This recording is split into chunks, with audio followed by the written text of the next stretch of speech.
Today I'm reacting to your SmackDown premiere on the USA Network Hot Takes. Hot Takes is a weekly video series where I give you all a platform to be able to voice your thoughts, whether they're good thoughts, bad thoughts, or everything in between about the world of professional wrestling. So if you want your hot takes featured in next week's Hot Takes video, make sure that you're following me on X because I ask for your hot takes after every episode of Raw, SmackDown, and every WWE Premium Live event. And as always, don't forget to subscribe to this channel, ring the bell for notifications. If you're a wrestling fan, I know you're gonna fall in love with this YouTube channel because we always upload daily wrestling content. And if you're looking for our review of Friday Night SmackDown, it's already up and available on the Patreon. That's patreon.com/SantiZap. Go check it out. You get the Raw reviews, SmackDown reviews, podcasts, and the watch-alongs all over there. I'll put the link in the description or in the pinned comment. All right, let's read your stupid shit. Cody shouldn't be in the tag match. They should have kept it in the family by having Jimmy participate instead. I entirely agree with you here. I think that this was the perfect episode of Friday Night SmackDown to bring Jimmy Uso back from injury,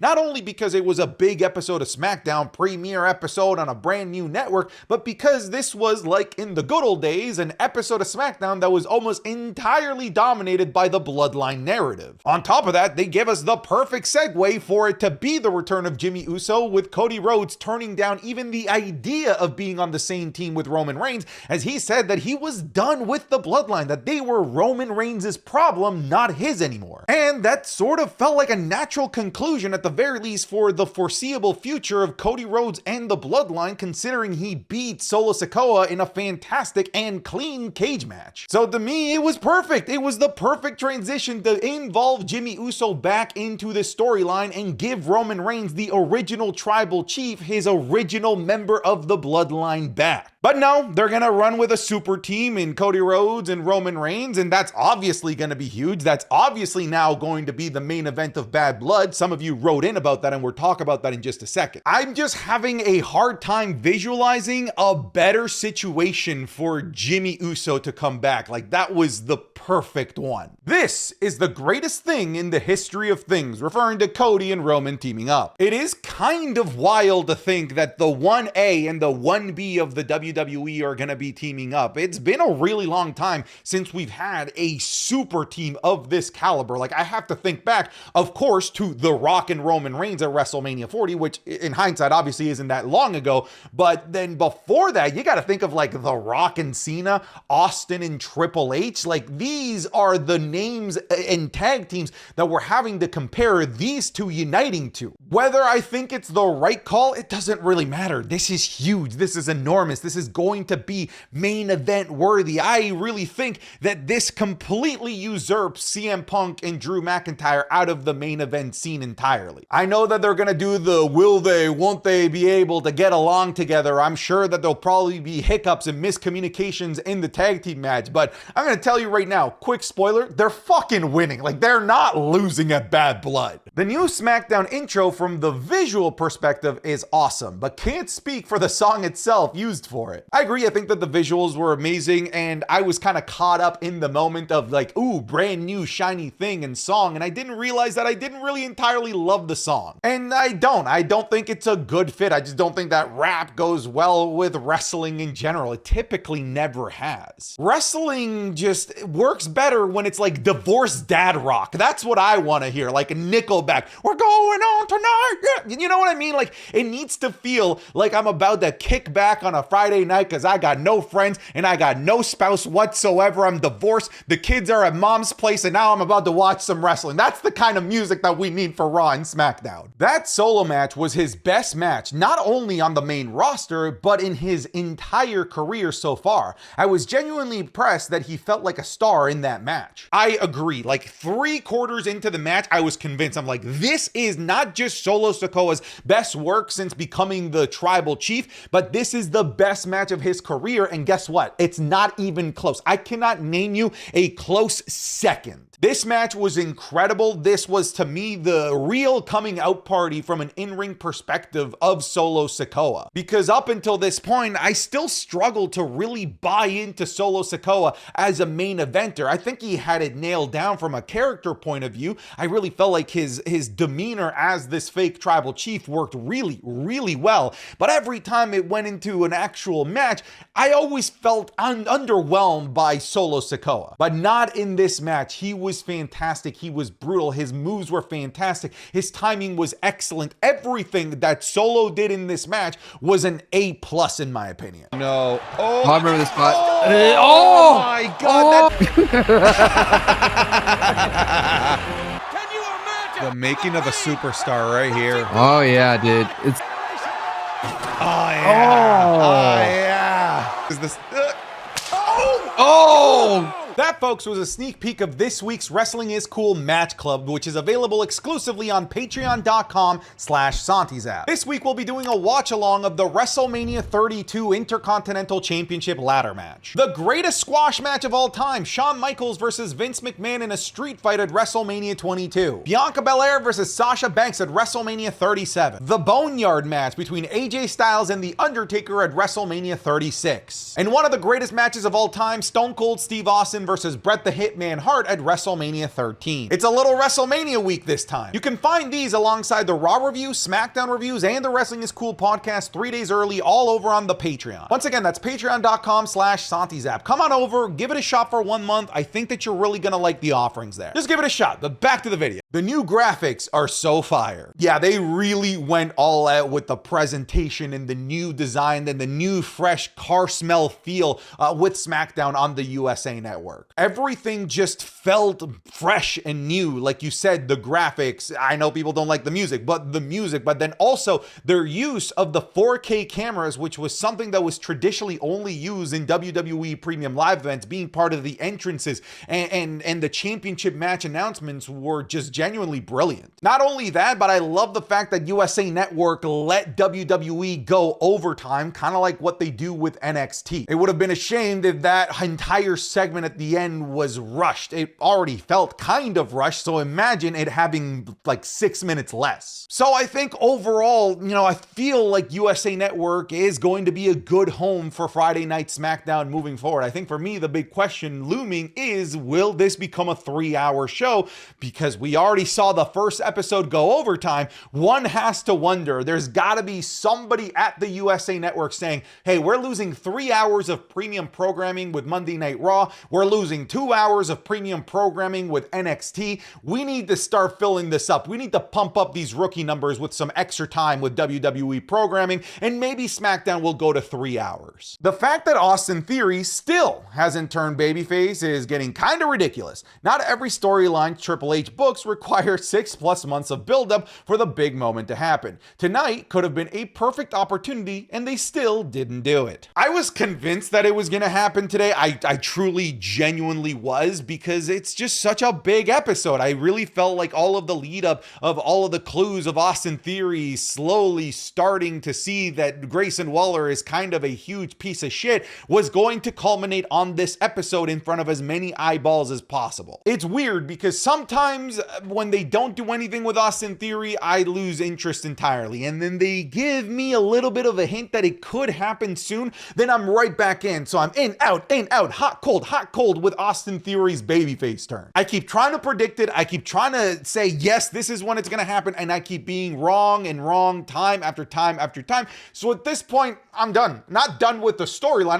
I'm done trying to predict it. I'm just going to let this play out. Give me what I want. I like the way that you think, all right? We need to give Ricky everything that he deserves. That man, one, sold everything perfectly, like his entrance, the fact that he was getting made fun of by Grayson Waller and Austin Theory, the stunner from Kevin Owens. He took that tiny little moment, his 5 seconds of fame, and turned it into something special for him, honestly. Like the fact that We Want Ricky was number 3 on trending, and this is a guy that we've never heard of in our life. For God's sake, the guy that I hit in the back with a chair, Tyler Turva, was more known than Ricky, okay? And people in the arena were chanting Ricky at the top of their lungs. I think it'd be kind of cool if they did a little bit more with Ricky, but I'm pretty sure that was just a one and done. I'm concerned that the main event of Bad Blood will be Cody Roman versus Jacob and Solo over Punk and Drew. I don't care if Roman's on the show, a Hell in a Cell match always main events Bad Blood. I don't think that you need to be concerned about the possibility of it happening, happening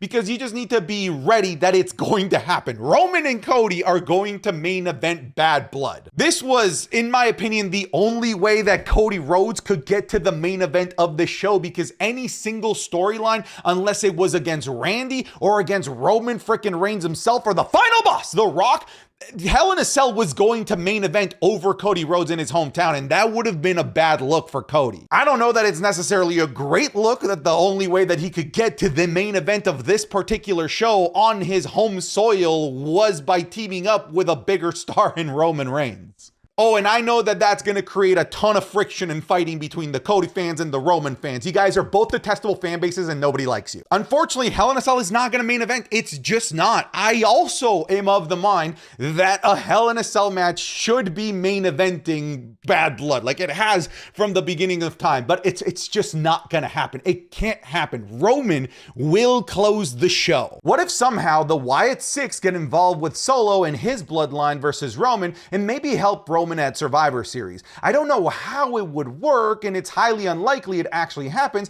but we never know with Triple H at this point. So I did notice the Wyatt Sicks logo behind Nick Aldis as he was talking about everything that was going on with Cody Rhodes and the bloodline. So I do foresee the Wyatt Sicks making an appearance on the USA Network on Friday Night SmackDown at some point soon. I wouldn't be surprised if maybe it's the Friday night after Bad Blood. Now, I don't know that it would necessarily be going right after the bloodline. If I'm a betting man, like when I look at the storylines happening right now on Friday Night SmackDown, I could see them going after Grayson Waller because of his clear mistreatment and taking advantage of his friendship with Austin Theory. That's like, if I'm a betting man, you know, and I see the type of caliber of superstar that the Wyatt Sicks went after, which was a Chad Gable, I feel like a Grayson Waller is kind of in the same realm in terms of the hierarchy of things. So that is where my money would be. Maybe it's the Wyatt Sicks that somehow helps Austin Theory realize that he's been following another false prophet in Grayson Waller. I don't know, but either way, we're getting the Wyatt Sicks on SmackDown. There's no way that this Easter egg leads to nothing. Kevin Owens' tag partner Fake Out with Ricky really caught me off guard, and even though his partner still ended up being Randy, it was really refreshing and hilarious that they acknowledge how obvious the mystery partner usually is. Yes, they played it off majestically. They still delivered the obvious outcome in Randy Orton, but clearly there was somebody self-aware back there knowing that everyone around the world is just clowning WWE for these mystery partner, mystery opponent clickbaits that they do, that they advertise before and throughout the entire show. They know that it's always going to be the obvious person, and I'm glad that even though it was the obvious person, they took a really funny approach with Ricky. So shout out to the WWE, because, you know, even though the shock wasn't necessarily the end result of Randy Orton, maybe the shock was just the friends we met along the way, like Ricky. Cody and Roman are the best 1A and 1B WWE has had since Austin and The Rock, right above Cena and Batista. Shit, I think you might be onto something, like in terms of popularity. Like,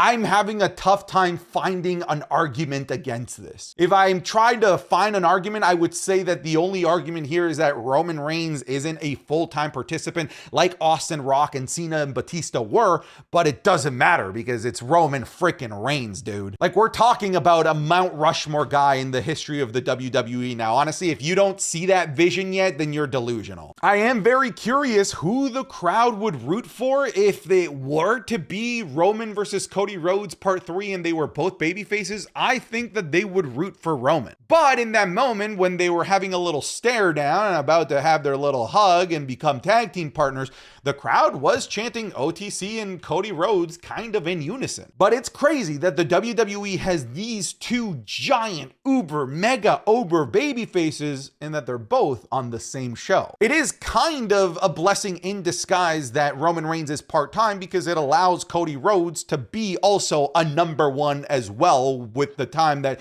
Roman Reigns spends off of WWE TV. But in my opinion, when Roman is there, like, Roman's the number one. Let's be honest here, Santi. This touches Rock versus Cena levels. Like, this match has 5 stars written all over it. The infamous Bachaloa versus the legendary Ricky. Honestly, this is written in the stars. This is big time. This is I hear voices in the air. Every famous WrestleMania song. Give them a WrestleMania 17 like hype package, all right? It's my way, it's highway or the highway. This is like the greatest meme match possible in the WWE today. Make it happen. Could SmackDown going over possibly be teasing SmackDown going to 3 hours to replace Raw, a 3-hour show for USA? Yes, but also maybe no. I talked a little bit about earlier about how I'm sure somebody at USA is doing the math and wanting to replace all of this premium ad space that they're losing with the 5 hours of programming that they're going to be losing between Raw and NXT here over the next little while. And they're probably going to try and supplement it with an extra hour on SmackDown. That's at the very least my logic. But also with NXT,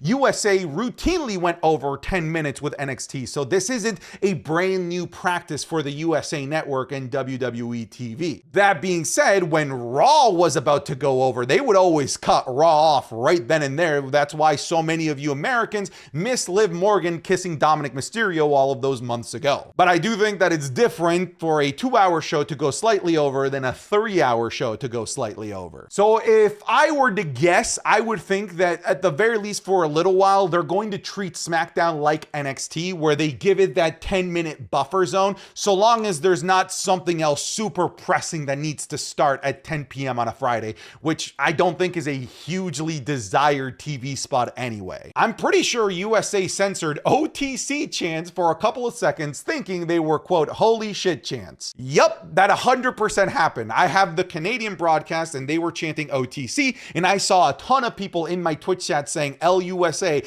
LUSA for censoring. They were chanting OTC. They were not chanting holy shit. So again, growing pains, perhaps somebody at USA messed up. This tag match now gives a solid reason for Orton and Owens to go heel. Their best friend shook hands with the guy they've been fighting for with forever. Yes, you are onto something here. I actually said this exact same thing as we were going into Bash in Berlin, because that's when I predicted Cody and Roman were going to team up. We're a month removed from that, but I still have the same mentality. If I'm Randy Orton, if I'm Kevin Owens, I'm fucking mad if Cody Rhodes is out there helping Roman Reigns, the guy that's made everyone's life on Friday Night SmackDown an absolute living nightmare. So yes, I think that this could be the catalyst for us to jump the shark and get a proper run with Cody Rhodes versus Randy Orton, or Cody Rhodes versus Kevin Owens again, but this time not just, hey, we're friends, oh shucks, let's hug it out. An actual like heated feud between the two would be fantastic. And yes, I think that this is the perfect catalyst for that. Shane Meechin and Piper's match felt so rushed, really felt like they were just hitting, quote, the big spots in the match. Yeah, not only did the match feel rushed, although it was still fun because it was the big spots and the spots were great, but they also both got like the entrances during commercial breaks. And I do think that that's a shame, because all three of these ladies have been fundamentally great over the last several months for Friday Night SmackDown's women's mid-card division. And then there's Meechin, who again, I've been singing her praises for the last several months, who's been great in the mid-card and in the main event. Like, she is just a Swiss Army knife for the WWE women's division right now. Still trying to decide how I feel about the new logo. What's your thoughts? I liked the new logo until some asshole on Twitter pointed out that it looks exactly like the Subway sandwiches logo, and now I can't unsee it. Me, Mom, can we get Ricky Starks to WWE? Mom, we already have Ricky in WWE. The Ricky in WWE. Listen, I will not take this Ricky slander. This guy clearly has more aura than Ricky Stark. Name me the last time that Ricky Stark teamed up with Kevin Owens, a first ballot Hall of Famer in WWE TV in front of millions of people. I can't, but this Ricky did. All right, put some respect on this Ricky's name. But no, I desperately want Ricky Starks in the WWE like soon. Was this an Easter egg of Ricky Starks to WWE? No, that's a reach. That's definitely a reach. I really thought Charlotte was going to appear instead of Bayley/Naomi during that Nia Jax promo. Yeah, the second that Naomi came out, I knew that we weren't getting Charlotte. It would have just been too convoluted, too many people in the ring. I knew that the Charlotte return was going to be delayed yet again. I thought for a second that Charlotte was going to come out and help Bayley, as she was in there by herself with Nia Jax and Tiffany Stratton, because I do think that those four women are going to play a big role as we go into Royal Rumble and into WrestleMania season. I'm going to keep saying it. I think it's Charlotte versus Tiffany Stratton at WrestleMania, and I thought thought that they were going to start moving the wheels for that as early as this episode of SmackDown. Where was Pretty Deadly the musical? Milton. I've just read like 19 different hot takes, and yours was the only real hot take. Where was Pretty Deadly the musical? This was the perfect time for Pretty Deadly to debut their world premiere of the greatest musical of all time, the greatest musical off of Broadway that we could have ever imagined, and they still refuse to give us Pretty Deadly the musical. Honestly, I need to talk to somebody at WWE because they're missing out on millions of dollars by not releasing Pretty Deadly the musical. We need this. We need this now. Give me what I want. Give me what I want. All right, folks, thanks so much for watching this episode of Hot Takes. That's it. I'm done. Get out of here.